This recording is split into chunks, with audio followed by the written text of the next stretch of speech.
اللہ تعالیٰ نے حضرت شایہ سے کہا قم فإنی أطلق لسانک بوحی، شایہ اٹھو تیری زبان پہ وحی آنے والی۔ شایہ علیہ السلام اٹھے تو ان کی زبان جاری ہو گئی، یا سماء اسمعی ویا ارض انصتی، اے آسمان کان کھول، اے زمین توجہ کر، ان اللہ یرید ان یقضی شأنا ویدبر امرا هو منفذہ، اللہ ایک بہت عظیم و شان فیصلے کو ظاہر کرنا چاہتا ہے، اپنے بہت بڑی قدرت کو اللہ ظاہر کرنا چاہتا ہے۔ یرید ان یبعث امیا من الامیین، اللہ چاہتا ہے کہ وہ ایک نبی بھیجے، یحول الریف الی الفلاح والملک فی الرعاء، وہ جو چاہتا ہے کہ اونٹ چرانے والوں کو بادشاہ بنا دے، صحراؤں کو سرسبز کر دے، اور ایک نبی بھیجے۔ اچھا، ہمارے نبی کی صفات، جیسے ہم اللہ کی صفات نہیں گن سکتے، ہم اپنے نبی کی صفات بھی نہیں گن سکتے، لیکن جو صفت میرے رب نے بیان کی اس پہ آپ سب مسورات مرد میرے سمیت ہم غور کریں۔ ان بے شمار صفات میں اللہ تعالیٰ کہتے ہیں میں بھیج رہا ہوں جو آخری ہوگا، بہت عالی شان صفت ہے، میں بھیج رہا ہوں جو نورانی ہوگا، بہت بڑی صفت ہے، جو علم والا ہوگا، بہت بڑی صفت ہے، نہیں، سبحان اللہ، میں بھیج رہا ہوں، یرید ان یبعث امیا من الامیین لا یقول الخنا، لا یقول الخنا، وہ زندگی میں ایک بول بھی ایسا نہیں بولے گا جس سے کسی کا دل دکھ جائے۔ میں ہاتھ جوڑ کے معافی چاہتا ہوں، ہمارا معاشرے میں کیا ہے، بڑا چھوٹے کو ذلیل کر کے کام لیتا ہے، عزت دے کے کام نہیں لیتا۔ یہ آپ کے دفتروں کا بھی یہی حال ہے، یہ دینی اداروں کا بھی یہی حال ہے، حتیٰ کہ گھروں میں بھی یہی حال ہے، ماں باپ اولاد کو ذلیل کر کے ان سے کام لیتے ہیں، عزت دے کے کام نہیں لیتے۔ ہمارے سارے معاشرے میں جب اوپر سے دباؤ آ رہا ہے تو چھوٹوں میں کیا ایک ایپ پیدا ہوا ہے، وہ خوش آمد ہے، وہ صاحب کے عتاب سے تبھی بچ سکتے ہیں جب خوش آمد کریں، مکھن لگائیں۔ اور میرے نبی نے فرمایا لا تطرونی اطرا، خوش آمد کسے کہتے ہیں؟ میرے اندر ایک کوالٹی ہے ہی نہیں اور وہ میرے ڈھول بجا دے اس کا۔ اور میرے نبی کی صفات اتنی ہیں کہ ساری دنیا کے علامے کہتے کہتے، لکھتے لکھتے، بولتے بولتے مر جائیں، ایک ذرہ ادا نہیں ہو سکتا۔ اور پھر فرما رہے ہیں لا تطرونی اطرا، دیکھو میری خوشامد نہ کرنا، میری خوشامد نہ کرنا، میری خوشامد نہ کرنا۔ آپ کی تو خوشامد ہو ہی نہیں سکتی، آپ کی تو مداح پوری نہیں ہو سکتی، تو خوشامد تو مداح کے بعد ہوتی ہے، وہ تو حمد و ثنا اور مدح کے بعد خوش آمد ہوتی ہے۔ یہ اپنے آپ کو نہیں کہہ رہے، آپ کو کہہ رہے ہیں۔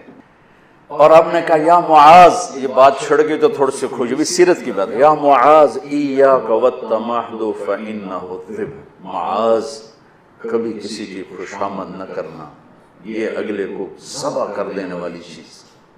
کہ آدمی اپنے بارے میں جانتا ہے اچھی طرح کہ میں ایسا نہیں ہوں، پھر بھی خوش آمد سن کے پاگل ہو جاتا، موت واقعی میں ہاں ہی ہو جاتا، اور پھر فیصلے غلط ہوتے ہیں، پھر نظام ٹوٹتے ہیں۔ اور خوش آمد کیوں ہو رہی کہ بڑا بدتمیز ہے معافی چاہنے کے ساتھ، کہ اس کی زبان میں مٹھاس نہیں ہے، وہ چھوٹے کو عزت نہیں دیتے۔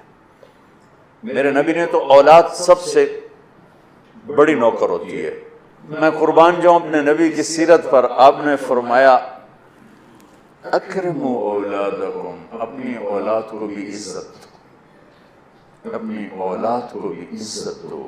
ماتحت کو عزت دینا یا چھوٹوں کو عزت دینا تو اس سے بھی بڑی بات بن جاتی، جو تمہاری جن کو قتل بھی کر دو تو تمہارے اوپر کوئی مقدمہ نہیں بن سکتا ہے۔ آپ نے کہا اپنی اولاد کو عزت دو، کہ ان کے اندر عزت بھرو گے تو وہ واپس آئے گی۔ یہ میرے نبی کی سیرت کے وہ پہلو ہیں جو آپ نے شاید کبھی نہیں سنے ہوں گے۔ چاند کا دو ٹکڑے کر دیے، اس سے میرے نبی کی عظمت کا تو پتہ چلتا ہے، لیکن مجھے راستہ تو نہیں ملتا کہ میں نے زندگی کیسے گزارا۔ آپ بڑے افسر اگر چھوٹوں کو عزت دیں گے تو آپ کے دفتر جھوٹ سے پاک ہو جائیں گے، آپ کے دفتر منافقت سے پاک ہو جائیں گے، آپ کے دفتر خوش آمد سے پاک ہو جائیں گے، غلط فیصلوں سے پاک ہو جائیں گے۔ جب آپ کو کوئی مشورہ دینے والا صحیح مشورہ ہی نہیں دے گا تو آپ پر وہی تو آتی نہیں کہ آپ صحیح فیصلے کریں۔ ہمارے فیصلے کتنے غلط ہوتے ہیں آپ کو اندازہ ہی نہیں۔ اوپر سے نظام ہو خوش آمد والا تو تباہی ہے۔ تو لفظ تو ایک تھا لیکن بات بہت لمبی ہو گئی، لیکن مفید ہی ہوئی۔ پہلی کتابوں میں کہ ایک نبی بھیجوں گا لا یقول الخنا، جو کبھی ایسا بول نہیں بولے گا جس سے کوئی یوں کہے جو میری بےزتی ہو۔ کیونکہ عزت اور ذلت کا احساس چھوٹے سے بچے سے پیدا ہو جاتا ہے۔ جو یوں آنکھ کھولتا ہے اور کچھ سننے اور بولنے کے قابل ہوتا ہے، اس کے اندر عزت اور ذلت کا پورا سسٹم بیدار ہو جاتا ہے۔ جب وہ مار کھاتے ہیں تو اندر ہی اندر ان کے اندر لاوا پکتا ہے۔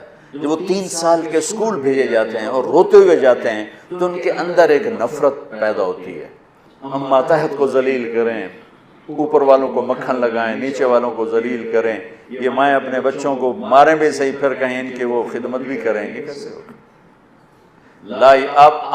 آپ سیرت النبی کا ایک لفظ لے لیں تو آپ سب کے لیے کافی ہو جائے گا، میرے لیے کافی ہو جائے گا، ان مستورات کے لیے کافی۔ کہ ہم میٹھا بول نہیں بولتے، بطور ماں مجھے کیسے بولنا چاہیے ہم نہیں بولتے، بطور باپ مجھے کیسے بولنا ہے نہیں بولتے، بطور بھائی مجھے کیسے بولنا ہے ایسا بول ہم نہیں بولتے، بطور باس مجھے ماتحت کے ساتھ کیسے بولنا ہے ہم نہیں بولتے، بطور مالک مجھے نوکر کے ساتھ کیسے بولنا ہے ایسا ہم نہیں بولتے، ایک دوست کے ساتھ مجھے کیسے بولنا ہم نہیں بولتے۔ تو سارے معاشرے میں آگ لگ گئی، محبت نام کی شے مٹ گئی۔ وفا تم نہ دیکھو گے ہرگز کسی میں، زمانہ وہ ایسا عجیب آ رہا۔